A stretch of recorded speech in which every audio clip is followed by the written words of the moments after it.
Hello, a very good morning to all of you. Welcome to my channel NG Medicals. In this video, we are going to see the short note of the abortion. पिछले वाली video में हम लोग ने already discuss कर लिया था regarding definition, तो हम लोग आगे क्लासिफिकेशन देखने वाले हैं इन शॉर्ट। ठीक है, तो डेफिनेशन एक बार थोड़ी सी रिवाइज कर लेते हैं। पहले मैंने आपको बताया था कि एबॉर्शन में ये जो एबॉर्ट वर्ड है, एबॉर्शन को मैंने हाफ किया था तो एबॉर्ट निकला था आधा। तो ये एबॉर्ट जो वर्ड है ये आपका लैटिन वर्ड से निकला है। इसका मीनिंग होता है मिस कैरी। तो मैंने आपको बताया था कि प्रेगनेंसी में हम लोग बेबी कैरी करते हैं, लेकिन एबॉर्शन में वही बेबी मिस कैरी हो जाता है। या तो बेबी निकल के बाहर चला जाएगा, एक्सपल्शन हो जाएगा, या तो मदर के वूम में ही उसकी डेथ हो जाएगी, वो वहाँ से ऑलमोस्ट ख़त्म हो जाएगा। ठीक, कौन? एम्ब्रियो और फीटस। एम्ब्रियो कौन होता है? दोनों ही बेबी हैं, लेकिन 8 हफ्ते का जो बच्चा होता है मदर के अंदर उसको एम्ब्रियो बोलते हैं, और 8 हफ्ते के बाद जो बच्चा होता है उसको फीटस बोलने लगते हैं। ठीक, तो वो अपनी माँ से क्या हो गया है, दूर चला गया है, बाहर निकल गया है मदर से, या तो वहीं पे मर गया है।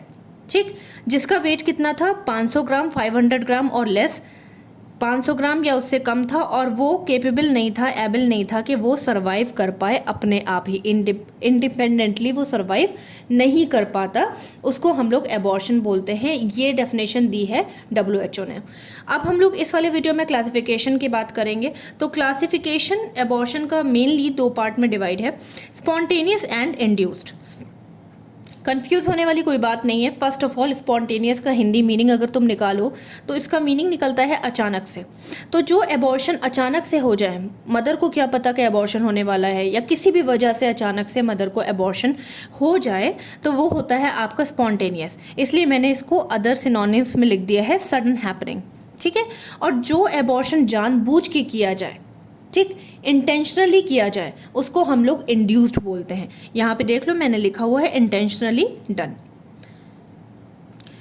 अब अगर इंड्यूस की बात करें तो ये फिर से 2 पार्ट में डिवाइड है, एक है लीगल और दूसरा इलीगल। देखिए सिंपल सी चीज़ है, अगर मैं एक मदर हूँ और मैं अपना बेबी अबॉर्ट कराना चाहती हूँ तो या तो मैं लीगली उसको कराऊंगी, लीगली मतलब प्रॉपर पेपर वर्क के साथ, प्रॉपर इंफॉर्मेशन के साथ किसी अच्छे हॉस्पिटल में, या इनलीगल कराऊंगी, चुपके से करा दूंगी। ठीक है, लीगल मीन्स होता है medical termination of the pregnancy.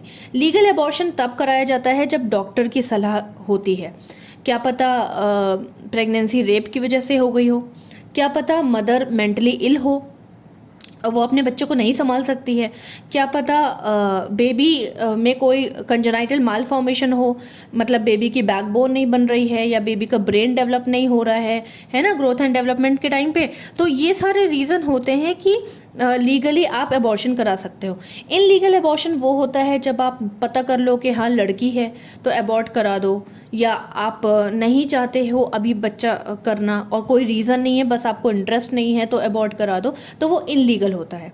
तो लीगल हमेशा सेफ़ होता है क्योंकि वो डॉक्यूमेंटेशन के साथ होता है, विद कह सकते हैं जो मेडिकल प्रैक्टिशनर होते हैं उनके पास पूरा सर्टिफिकेट होता है कि वो एबॉर्शन कर सकते हैं, उनके पास एक्सपीरियंस होता है। इनलीगल जो आप चुपके से करा रहे हो तो उसकी कोई गारंटी नहीं है, वो अनसेफ होगा, वो आपको कैसे भी इंस्ट्रूमेंट यूज़ करेंगे, डिसइंफेक्शन नहीं करेंगे, एंटीसेप्टिक्स नहीं यूज़ करेंगे, और आपको फाइनली क्या हो जाएगा, ओवरऑल इन्फेक्शन हो सकता है जिसको हम लोग सेप्टिक बोलते हैं। तो हुआ ना ये अनसेफ। ओके, ये तो हो गई आपकी इंड्यूस्ड एबॉर्शन। स्पॉन्टेनियस की अगर बात करें तो ये फिर से 2 पार्ट में डिवाइड है, एक है आइसोलेटेड एंड दूसरा है रिकरेंट। आइसोलेटेड का मतलब होता है कि वो एबॉर्शन जो किसी इन्फेक्शन की वजह से हो गया हो, जैसे कि एड्स, रुबेला, है ना, मलेरिया मदर को हो गया हो और उसका अंदर बेबी को उसके माइक्रो ऑर्गेनिजम्स ने किल कर दिया हो, तो बेबी की डेथ हो गई हो, तो ये हो गया आपका आइसोलेटेड एबॉर्शन। रिकरेंट का मीनिंग निकलता है बार बार। रिकरेंट को अगर आप हिंदी मीनिंग इसका देखो तो इसका मीनिंग निकलेगा बार बार। तो बार बार यानी कि 3 या उससे ज़्यादा बार एबॉर्शन कंटिन्यूसली हो गया तो उसको हम रिकरेंट एबॉर्शन बोलेंगे। 3 बार या उससे ज़्यादा बार अगर किसी वुमेन को कंटिन्यूस एबॉर्शन हो रहा है तो उसको हम रिकरेंट एबॉर्शन बोलेंगे। अब ये दोनों जो है वो कई पार्ट्स में डिवाइड है, यानी कि कई तरह के हैं ये दोनों। ठीक, तो दोनों देख लो, ये दोनों। तो इसमें देखिए 1 2 3 4 5 6 पार्ट में डिवाइड है। चलिए देख लेते हैं कौन कौन से हैं। फर्स्ट है आपका 3-8 एबॉर्शन। 3-8 को अगर हिंदी मीनिंग आप निकालोगे तो 3-8 का मीनिंग निकलता है धमकी देना, है ना। 3-8 का मीनिंग क्या निकलता है? धमकी देना। तो भाई वो एबॉर्शन जो सिर्फ आपको डरा रहा है, लाइक एबॉर्शन के चांसेस हैं लेकिन उसमें रिकवरी पॉसिबल है, वो सिर्फ आपको धमकी दे रहा है, ठीक है, वो होता है 3-8 एबॉर्शन। तो आप कह सकते हो कि ये एक तरह का एबॉर्शन है, it is an type of abortion जिसका जो रिज़ल्ट है वो ये है कि आपकी प्रेगनेंसी कैन बी कंटिन्यू, ठीक है। It is a type of entity in which your pregnancy can be continue. The chance of the pregnancy can be possible. आप ये कह सकते हो, ठीक है। तो वो हो गया 3-8 एबॉर्शन। अब देखा जाए तो इसमें पेन कम होता है क्योंकि इसमें ब्लीडिंग भी कम होती है। लाइक स्टार्टिंग होती है अबॉर्ट होने की, बच्चे के अबॉर्ट होने की स्टार्टिंग होती है, तो इसमें पेन भी कम होता है। नेक्स्ट है आपका ब्लीडिंग। थोड़ा सा ये पेज मैं आपको ऐसे बता देती हूँ, यहाँ पे देख लेना 3-8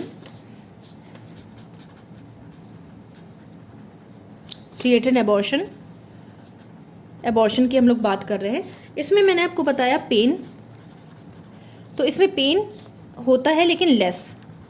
क्यों लेस होता है? यहाँ पे पेन है, ये लेस हो रहा है। क्यों हो रहा है? क्योंकि मैंने आपको बताया कि ये स्टार्टिंग पॉइंट है एबॉर्शन होने का, तो थोड़ा सा पेन होता है क्योंकि थोड़ी सी ब्लीडिंग होती है।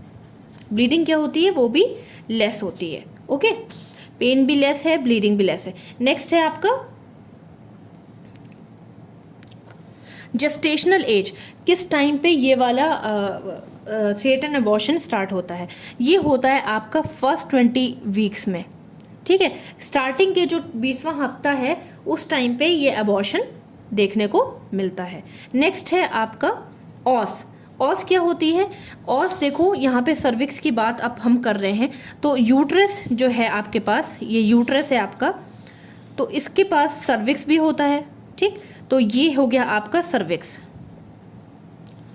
सर्विक्स के पास 2 ओपनिंग होती हैं, एक ये अंदर वाली और एक ये बाहर वाली। अंदर वाली को इंटरनल ऑस बोलते हैं और बाहर वाली को एक्सटर्नल ऑस बोलते हैं, ठीक है। तो इंटरनल ऑस और एक्सटर्नल ऑस की हम लोग यहाँ पे बात कर रहे हैं। तो इसमें जो ऑस होती है वो क्लोज होती है। क्यों? क्योंकि जब डिलीवरी के टाइम पे ये जो ऑस यानी ओपनिंग होती है वो 10 सेंटीमीटर ओपन हो जाती है, ठीक है, लेकिन वो डिलीवरी का टाइम होता है और इसको खुलना पड़ता है बेबी को बाहर निकालने के लिए। 3-8 एबॉर्शन में ऐसा कुछ नहीं होता है, इसकी ऑस जो होती है वो हमेशा क्लोज रहती है। साथ ही साथ जो टिश्यू है, फीटस के टिश्यू हैं, है ना, फीटस यानी आपका जो बेबी है अंदर, उसके जो टिश्यू हैं वो देखने को नहीं मिलते। क्यों? क्योंकि ब्लीडिंग हल्की सी हुई और जैसे ही हल्की सी ब्लीडिंग हुई मदर घबरा गई और उसने जाकर के हॉस्पिटल में अपने आप को एडमिट करा दिया और 3-8 एबॉर्शन वहीं पे हम लोगों ने कवर अप कर लिया, ठीक है। ये था आपका 3-8 एबॉर्शन। नेक्स्ट अगर बात करें, नेक्स्ट है आपकी इनवाइटेबल एबॉर्शन। इनवाइटेबल एबॉर्शन देखो, 3-8 एबॉर्शन जब प्रोग्रेस कर जाता है तो वो इनवाइटेबल एबॉर्शन में कन्वर्ट हो जाता है। अब इनवाइटेबल एबॉर्शन में पेन कितना होगा? थोड़ा सा ज़्यादा होगा 3-8 एबॉर्शन से। ब्लीडिंग भी थोड़ी सी ज़्यादा होगी। क्यों? क्योंकि 3-8 एबॉर्शन को ही तो ये कंटिन्यू कर रहा है ना, तो ये ब्लीडिंग भी थोड़ी सी ज़्यादा होगी। जेस्टेशनल पीरियड सेम रहेगा, फर्स्ट 20 हम उसकी आवर्स की जेस्टेशनल वीक की बात कर रहे हैं, स्टार्टिंग के 20 वीक्स में। देन ऑस की अगर आप बात करो तो ऑस इसकी, अब 3-8 एबॉर्शन को आप कंट्रोल नहीं कर पाए तो इसकी ऑस क्या हो जाएगी? ओपन हो जाएगी, ठीक है। तो इसकी ऑस क्या हो गई? ओपन हो गई। अब ऑस यानी कि इंटरनल ऑस की हम लोग बात कर रहे हैं, ये अगर ओपन हो गई तो आराम से बेबी के जो टिश्यू हैं, बेबी के जो पार्ट्स हैं वो बाहर निकल जाएंगे। ये हो गया आपका इनवाइटेबल एबॉर्शन। नेक्स्ट आ जाते हैं कंप्लीट एबॉर्शन। कंप्लीट एबॉर्शन देखिए नाम से ही पता चल रहा है कि कंप्लीट मतलब एबॉर्शन का जो हो रहा था वो कम्प्लीटली हो गया। इनवाइटेबल जब आप नहीं रोक पाए तो वो कंप्लीट एबॉर्शन में आकर के कन्वर्ट हो गया। इसमें पेन बढ़ता चला जाएगा, क्यों? क्योंकि इनवाइटेबल में थोड़ा ज़्यादा हो रहा था, अब इसमें बहुत ज़्यादा होगा। ब्लीडिंग भी बढ़ जाएगी। ब्लीडिंग तब तक होगी जब तक पूरा बेबी बाहर नहीं आ जाता, पूरा फीटस बाहर नहीं आ जाता, ठीक है। जेस्टेशनल जो एज है, यानी कि कौन से हफ्ते में होगा, स्टार्टिंग के 20वां हफ्ता चल रहा होगा, है ना। 20वां हफ्ता यानी कि 5वां महीना, 5th मंथ, ठीक। ऑस इसमें क्लोज हो जाएगी, तब क्लोज हो जाएगी जब पूरा बेबी बाहर निकल जाएगा। कंप्लीटली अबॉर्शन जब हो जाएगा तो ऑस अपने आप ही क्लोज हो जाएगी। साथ ही साथ जो फीटस के टिश्यू हैं वो भी आपको देखने को मिलेंगे। यहाँ पर फीटस के टिश्यू अभी देखने को नहीं मिल रहे हैं, लेकिन चांसेस हैं। यहाँ पे फीटस के टिश्यू आपको देखने को मिलेंगे। नेक्स्ट आ जाते हैं इनकम्प्लीट एबॉर्शन। इनकम्प्लीट एबॉर्शन, मान लो कंप्लीट एबॉर्शन हो गया तो वेल एंड गुड, चलो एबॉर्शन होना था तो कंप्लीटली हो गया। इनकम्प्लीट एबॉर्शन में क्या होगा कि पेन ज़्यादा से ज़्यादा बढ़ेगा, ब्लीडिंग भी बढ़ती चली जाएगी। कब होगा? 20 वीक्स में हो जाएगा ये एबॉर्शन, जैसे बाकी हो रहे थे। और इसमें ओपन रहेगी और फीटस के टिश्यू कब थोड़े थोड़े दिखेंगे। यानी कि इनकम्प्लीट का मतलब ये है कि इनकम्प्लीट का मतलब है कि थोड़ा ये जो बेबी है वो आपको अंदर मिलेगा और थोड़े पार्ट्स बेबी के बाहर निकलने लगेंगे, ठीक। और थोड़ा बेबी अंदर ही रह जाएगा। इसको बोलते हैं इनकम्प्लीट एबॉर्शन। नेक्स्ट है आपका मिस्ड एबॉर्शन। अब यहाँ पे इनकम्प्लीट के बाद क्या हुआ? Missed abortion. कभी कदार ऐसे केस आते हैं कि एबॉर्शन में पता ही नहीं चलता है मदर को कि उनका बेबी पेट में, मतलब सॉरी, अंदर यूट्रस में उसकी डेथ हो गई है। उसको बोलते हैं मिस्ड एबॉर्शन, जब आपको पता ही ना चले कि बेबी की डेथ हो गई है। इसमें साइन एंड सिम्टम्स कुछ नहीं मिलेंगे कुछ दिन तक। उसके कुछ दिन बाद जब उसके अंदर इन्फेक्शन कॉज होने लगेगा, भाई जब फीटस अंदर मर गया है, प्लासेंटा का कोई काम नहीं है अंदर, तो ये सारी चीज़ें सड़ने लगेंगी, ख़राब होने लगेंगी, तो इन्फेक्शन के चांसेस बढ़ जाएंगे, ठीक है। तो अभी पेन नहीं हो रहा है, ब्लीडिंग भी नहीं हो रही है, जिसकी वजह से इसको हम मिस्ड एबॉर्शन बोल रहे हैं। साथ ही साथ जो जेस्टेशन है वो सेम रहेगा सब में। यहाँ पे देख लो, सारे जेस्टेशनल पीरियड सेम है। स्टार्टिंग के 20वें हफ्ते में यानी कि 5th मंथ में ये एबॉर्शन हो रहा है। ऑस इसकी क्लोज रहेगी तभी हमें मिस्ड एबॉर्शन रहेगा। हमें पता ही नहीं है तो ऑस भी क्लोज रहेगी। फीटस टिश्यू भी आपको नहीं मिलेंगे, इसमें कुछ भी आपको साइन देखने को नहीं मिलेगा। इसी वजह से इसको मिस्ड एबॉर्शन बोला गया है। अब जब ये मिस्ड एबॉर्शन हो गया, इसकी वजह से सेप्टिक एबॉर्शन के चांसेस बढ़ जाएंगे। सिंपल सी चीज़, सेप्टिक एबॉर्शन कौन होगा? जिसमें बहुत ज़्यादा इन्फेक्शन हो गया, उसको बोलते हैं सेप्टिक एबॉर्शन। तो आप समझ लो, मिस्ड एबॉर्शन अगर हुआ तो सेप्टिक एबॉर्शन के चांसेस बहुत हाई हो जाते हैं। क्यों? क्योंकि आपको पता ही नहीं कि आपका बेबी की डेथ हो गई, और वही बेबी आपके लिए डेंजरस बन जाएगा जब उसके अंदर इन्फेक्शन बनेगा, ठीक है। अब इसमें क्या होगा? साइन एंड सिम्टम्स देखने को मिलेंगे। तो जो भी इन्फेक्शन के साइन एंड सिम्टम्स हैं, जैसे कि फीवर, चिल्स, मलाइज, वजाइनल डिस्चार्ज, बहुत ज़्यादा ब्लीडिंग, ये सारी चीज़ें आपको सेप्टिक एबॉर्शन में देखने को मिलेंगी। जेस्टेशनल जो एज होगी वो थोड़ी सी 20 वीक्स के बाद होगी। क्यों? 20वें हफ्ते के बाद क्यों होगी? क्योंकि मिस्ड एबॉर्शन 20 वीक्स में हो रहा था ना, उस टाइम पे पता नहीं चला। अब वीक्स आपके बढ़ गए, ठीक, 22 वीक्स, 23 वीक्स, 24 वीक्स बढ़ गए आपके वीक्स। अब आपको सेप्टिक एबॉर्शन हो गया, तो 20 वीक्स के बाद ही ये सेप्टिक एबॉर्शन देखने को मिलता है। ऑस इसकी ओपन हो जाएगी। फीटस के जो टिश्यू हैं वो दिख भी सकते हैं और नहीं भी दिख सकते हैं, इनकम्प्लीट भी दिख सकते हैं। तो सेप्टिक एबॉर्शन बहुत ज़्यादा डेंजरस है। इन सारे एबॉर्शन में से सबसे डेंजरस आपका सेप्टिक एबॉर्शन है, और सबसे ज़्यादा इम्पॉर्टेंट एग्ज़ाम पर्पस में सेप्टिक एबॉर्शन और उसका ट्रीटमेंट भी पूछा जाता है, ठीक है। और जब ये सेप्टिक एबॉर्शन होता है तो इसमें आप जानते हो जॉइंडिस भी हो जाता है मदर को, सेप्टिसीमिया भी हो जाता है मदर को, एनीमिया भी हो जाता है मदर को, मतलब मदर की डेथ होने की बहुत चांसेस बढ़ जाते हैं। सो ये था आपका क्लासिफिकेशन। आई थिंक आपको शॉर्ट नोट्स के अकॉर्डिंग क्लियर हुआ होगा। If you are having any doubt please ask me in comment box. और till then bye bye, take care. Next video में हम लोग इसके कॉजेज़ डिस्कस करेंगे। Have a nice day.